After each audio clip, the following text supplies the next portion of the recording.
get your attention, like I've been telling you during the week, Derek Patterson was going to come talk to you guys, and it's a joy for me and an honor for me to introduce him to you guys. He played here from 1997 to 2000. He holds nearly 15 records offensively, whether he's the top or second, and 15 of one of the top records offensively up and down the record book. So he's worn the same shoes as you. He was very successful here. He moved on to a successful professional career. And he just wants to come back and talk to you guys and share some experience that he had here and some of his experiences right out of college and some of his experiences now. And hopefully you guys are ears wide open and can take everything that he says in, because at some point your life here at Concordia and your life playing baseball is going to be over. And he'll help you with a lot of areas that he did not know coming out of college with the conversations him and I have had up to this point. So please, like you always are, give him your full attention, give him your full respect. This man is a big proponent of what you guys do and what this university brings to your life. And he's worn the same shoes as you and been on that same field as you. And so that, like we've always talked about, we represent many other people other than what's just in this room today. We represent the guys before us and the guys that we haven't even met yet that are coming after us. So with that said, this is Derek Patterson and the floor is his. Welcome, Derek. Right on. Well, to be standing in a locker room for one is pretty awesome, because we changed in the parking lot when I was here. So congratulations for that. You guys, I'll tell you what, man, with what you guys are going here and what you guys have going, I'm excited about being part of it. You know, as an alumni, I've been out for 16 years. It's kind of unbelievable to say. I feel like I could go play tomorrow. But I want to give something from my heart to you guys as an alumni, somebody that cares about the program, about what you guys got going here. It's an honor to be able to be in the position where not only can I come and talk to you and maybe throw BP and hit with you here and there, but I might be able to actually get one of you a scholarship. I might be able to help you get your school funded. I might be able to put a roof on your batting cage. Those kind of things, you know, fun stuff that's going to impact you for years to come, I hope. One of the things I'm going to start with is kind of what it means to be an Eagle. You know, you're here, Concordia University, you're an Eagle. This program's on the map now, you know, which I can tell you, it was exciting for me when I came out of high school, getting recruited to some small little school, and the guy that just got drafted for the first time out of here was a guy named Derek, as a matter of fact, Derek Bly.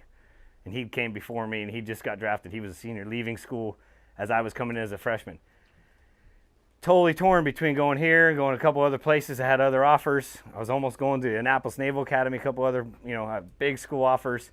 And then I went, you know what? This school's got what I want. It's close to home. It's given me both baseball money and academic money. I'm going to get into that point and how important that is and what role you guys can play together on that. But what it means to be an Eagle for me is that now this is a pride thing. I get a lot of pride out of watching you guys succeed. I can't tell you how happy I was and how proud I was when I saw that happen. A national championship for your alumni. I mean, God, I hope you guys win it this year, right? I hope you win it while you're here.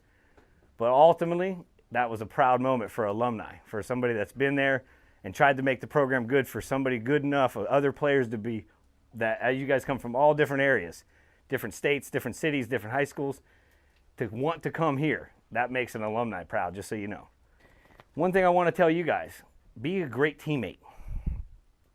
Be a great teammate while you're here. Be somebody that people want to talk to, want to be around, on and off the field.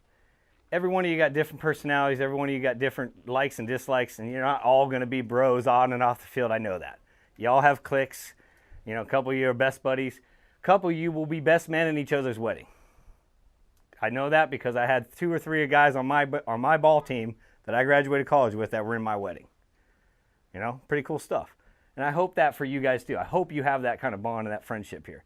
But be a good teammate, because you know what? The guy that's the asshole, dude, you'll know him. You'll remember him, because he's just that dick. Don't be that dick. You know, if you're that guy, figure it out and don't be that guy. Be a good teammate. You know, be a guy that somebody wants to be around. Be a guy that everybody wants to hang out with. couple things that are coming down the pipeline. One of the things I'm going to talk about is a scholarship. I'm going to be putting together a scholarship, and it's going to be for a particular player each year.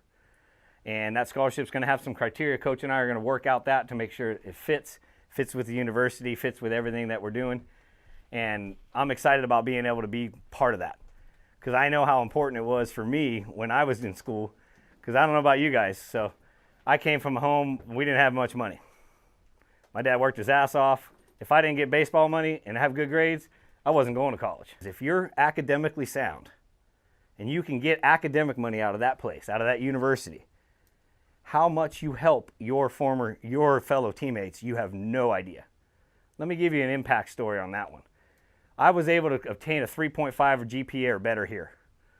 All right? School was easy for me. I picked things up pretty quickly, and I knew some really smart girls, right? So, but the blessing I was able to give my coach and my teammates was we were able to recruit a high-end catcher out of Saddleback, and a high-end catcher that carried us, and guess who he hit behind? He hit behind me. Guess what that did for me? It allowed them to have to pitch to me. Guess what that did for our team? That means I got to break records. I got to set the tone. I was able to give up half of my scholarship baseball-wise because I had academic money. And I gave it up to bring this guy in because he had the academic money also, but he needed more for baseball. So it was a big, think about that. Think of that impact that had.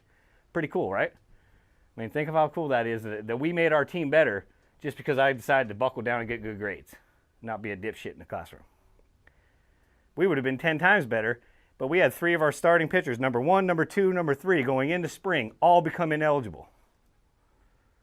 Think about that. Number 1, number 2, number 3 in your starting lineup, all were ineligible because they couldn't get a 2.0. Don't be that guy.